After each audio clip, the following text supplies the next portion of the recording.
Yeah, I think that's incredible. By the way, I'd never heard that story before. Yeah.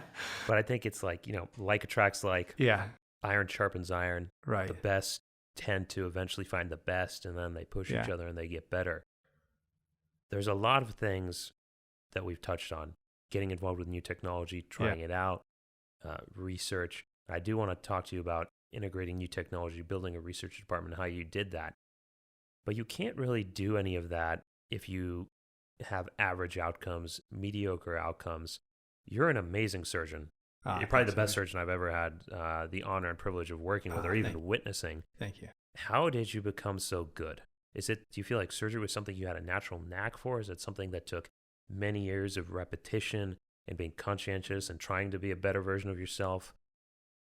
I think without a doubt, it's a learned skill, and so um, yeah, I don't think it's something that you can necessarily you're born with. I think you definitely can work towards it, but without a doubt, I had a lot of help getting there. I think having good mentors that give you the confidence. I look back in residency, and by no means was I a great surgeon, but my mentors had total confidence, or at least portrayed that to me to allow me to sit down and feel like, okay, I can do this. So I think having proper mentors that can give you that confidence so you can sit there at the table and perform to your best. You may not be great yet, but at least you'll perform to your personal best.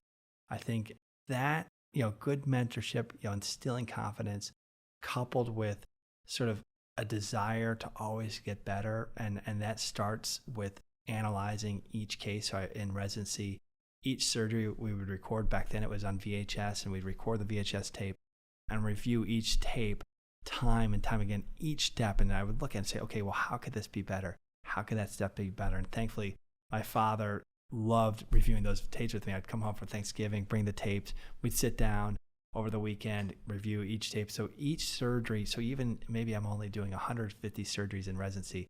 If you watch each case 2 or 3 times, now you've increased your surgical experience 3 or 4-fold, even more so, because then you start to realize where you've made the faults or made mistakes, and then improve upon them. And so, a lot of times the challenging cases, and particularly in residency, you never want to look at it again. You look at that tape, you're like, you'd only really, like a lot of people, you only really want to look how great this case was. You review that, but you have to force yourself to look at the cases that went sour, and they're painful to look at, but you can really learn. That's where you learn it. By recording every case, you get a chance to catch those opportunities and understand, okay, I won't do that again, or when this happens, make sure you're prepared, or whatever it might be.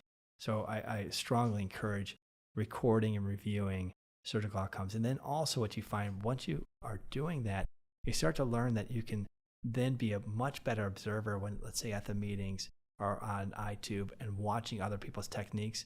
Having viewed your own so many times, you start to see nuances that other people, what they're doing to make their cases better.